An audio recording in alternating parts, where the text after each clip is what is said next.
Elon Musk proposed a very interesting and complex explanation about how pyramids were built. This explanation contradicts everything we know about how pyramids were built. What's even more interesting, that theory of Elon is related to the involvement of extraterrestrial life in this process, and Elon has quite interesting arguments for it. In response, Egypt invited the billionaire to travel there and verify that alien life forms did not construct the world-famous pyramids. However, most importantly, there are new findings in Egypt that disagree with Musk and finally establishes a clear picture on how the pyramids were built. The CEO of SpaceX appeared to promote conspiracy theories that claim extraterrestrials were engaged in this massive building project.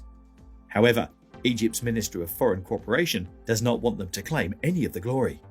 She claims that evidence would be found by visiting the tombs of the builders of the pyramids. According to historians, the tombs found in the 1990s provide unmistakable proof that these ancient Egyptians constructed the beautiful constructions. Aliens built the pyramids of, the internet tycoon tweeted. This post was retweeted more than 84,000 times. Rana al-Mashet, Egypt's Minister for International Cooperation, responded on Twitter by stating that she followed Mr. Musk and admired his work. She encouraged him, however, to look into the information more on the construction of the Egyptian pharaoh structures. In a brief Arabic video response shared on social media, Egyptian archaeologist Zahi Hawass also reacted, calling Musk's argument complete hallucination. He claimed to have discovered the tombs of the pyramid builders, proving to everyone that the pyramid builders were Egyptians and not slaves. In a later tweet, Musk did include a link to a BBC history page about the lives of the pyramid builders and wrote, "This BBC article provides a sensible summary for how it was done. There are more than 100 remaining pyramids, but the Great Pyramid of Giza in Egypt, which is more than 450 feet tall, is the most well known. Most of them served as tombs for Egypt's kings, their ultimate resting places.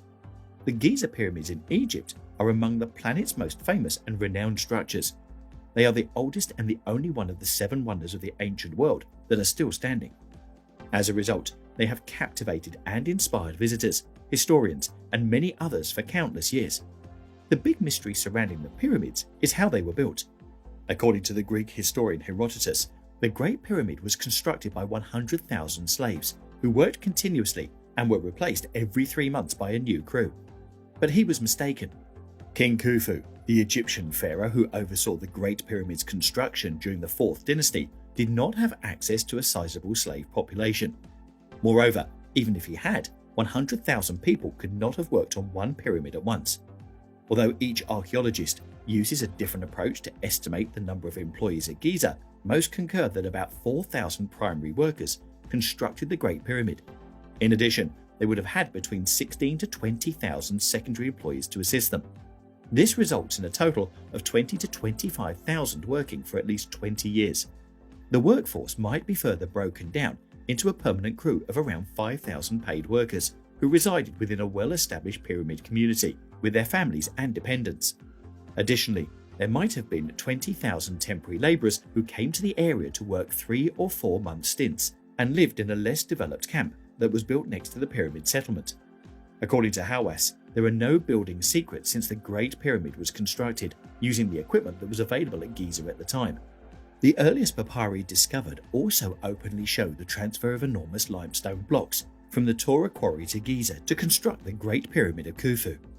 Hawass believed that carrying the massive stones over wooden beam rails that had been lubricated with gooey, wet gypsum and mud was the most logical method of building. The Great Pyramid of Khufu is 146 meters tall and 6 million tons heavy. It is composed of approximately 2.3 million pieces of granite and limestone that may weigh up to 80 tons each.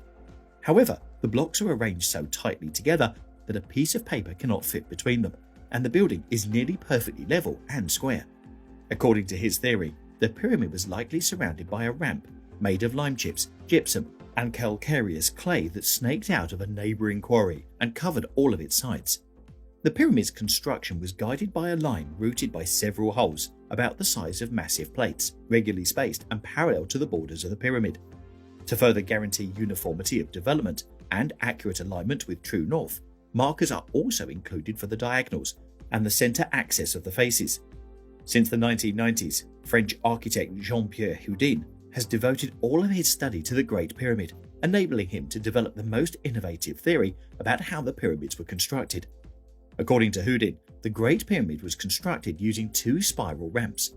The first was a spiral ramp on the outside that climbed about 30% of the way, and the second was a spiral ramp inside that was used to lift the heavy stones the remaining 30% of the way to the top. Each ramp within the pyramid ended at a notch that had been temporarily left open at its edge using Houdin's method. In this 10 square meter open space, a crane hoisted and twisted each 2.5-ton block before preparing it for 8 men to carry up the next internal ramp. In 2008, Bob Brier, a co-author of Houdin and a National Geographic film crew, explored a mysterious room that could be the start of one of those internal ramps, since it has a notch in the right place. Along with the internal ramp, Houdin has been able to explain how the King's Chamber and the Grand Gallery, the Great Pyramid's most mysterious interior, were built. The gigantic granite slabs over the King's Chamber were raised through the Grand Gallery by a long pulley system. As a result, the Grand Gallery fulfills a valuable purpose. Signs within lead credence to this idea, such as hammered holes in the stone. It is said that they help to sustain the pulley system. The advantages of Houdin's hypotheses are numerous. First, a group of computer engineers was able to verify the concept using digital technology. They confirmed that the internal ramp makes sense and that Houdin's plans for the pyramid match up mathematically. What's most impressive, though, is that they used a low-density scan of the pyramid to extract a spiral-shaped picture to locate proof that a ramp existed. They may be the remnants of an interior ramp. This idea offers the most logical justification for how the pyramids were constructed. The interior Grand Gallery chamber, which otherwise seems to have little use, may finally have an explanation according to another theory Houdin devised using his architectural model. He thinks that the gallery served as a counterweight trolley chute or guide. Raising the King's Chamber 5 60-ton granite beams made it possible. It has previously been shown by Houdin, Brier and the Dassault team that beam fractures initially shown during construction were tested at the time and were deemed to be reasonably safe. According to the materials expert Joseph Davidovits, the pyramid's blocks were cast like modern concrete and are essentially a sort of limestone concrete rather than carved stone. According to this idea, the valley south of the Giza Plateau was utilized for soft mining limestone with a high kaolinite content. Then, the limestone was broken into a liquid slurry in enormous Nile-fed lakes.